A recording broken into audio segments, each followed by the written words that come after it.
যারা প্রকৃতিকে ভালোবাসেন, যারা ফুলকে ভালোবাসেন, আর সূর্যমুখী ফুল তো কোনো কথাই নেই, তারা অবশ্যই এই বাগানে ঘুরতে চলে আসতে পারেন। ভিতরে যতই যাচ্ছি ততই বাগানের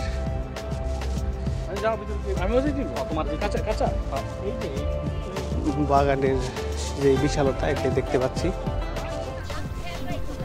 দেশ এবং প্রবাস থেকে যারা দেখছেন সবাইকে স্বাগত জানাচ্ছি ওয়েলকাম বাংলাদেশ চ্যানেলের আরেকটি নতুন ভিডিওতে। আপনারা দেখতে পাচ্ছেন আজকে চমৎকার একটি জায়গায় চলে এসেছি। এটি নরসিংদী জেলার নাগরিয়াকান্দি একটি সূর্যমুখী ফুলের বাগানে। এটি যারা এই হালকা রোদে সূর্যমুখী ফুলের শান্ত স্নিগ্ধ পরশ নিতে চান তারা চলে আসতে পারেন সরাসরি এই নরসিংদী শহরের একেবারে পাশেই এই নাগরিয়াকান্দিতে। এখানে নাগরিয়াকান্দি যে ব্রিজের নিচে বিশাল একটি এলাকা জুড়ে এই ফুলের বাগানটি অবস্থিত। মূলত এটি ট্যুরিস্ট স্পট হিসেবে তারা গড়ে তুলেছে এই সূর্যমুখী ফুলের বাগানটি। এটির মূল উদ্দেশ্যই হচ্ছে মানুষকে বিনোদন দেওয়ার জন্য। এই সূর্যমুখী বাগানের ভেতরে কিন্তু চমৎকার একটি রেস্টুরেন্টও রয়েছে, আপন রেস্টুরেন্ট। ঢাকা থেকে যারা আসতে চান তারা সরাসরি বিআরটিসি বাসে অথবা লোকাল বাসে অথবা ট্রেনে চলে আসতে পারেন। খুব সহজেই দিনে দিনে ভ্রমণ করতে পারেন এই সূর্যমুখী বাগানটি। মূলত ডিসেম্বর থেকে মার্চ মাস পর্যন্ত এই বাগানের মূলত বিনোদন প্রেমীরা এসে থাকে। আমরা দেখতে পাচ্ছি চমৎকার একটি রেস্টুরেন্ট একেবারে সূর্যমুখী ফুলের বাগানের ভেতরে অবস্থিত।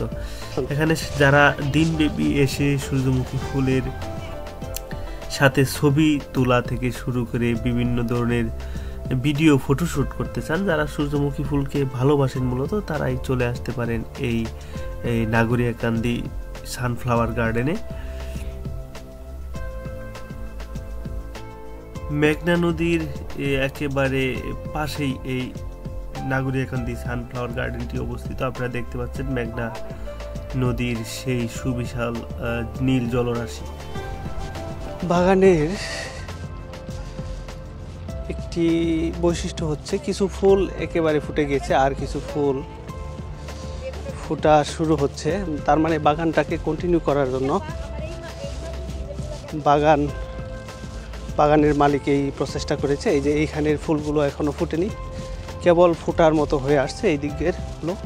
আবার এর ঠিক পাশের সাইডের যেগুলো সেগুলো কেবল গাছ হচ্ছে। তার মানে প্রায় টানা কয়েক মাস, 3-4 মাস এই ফুলের এখানে উপভোগ করতে পারবেন ইজিলি, 4-5 মাস।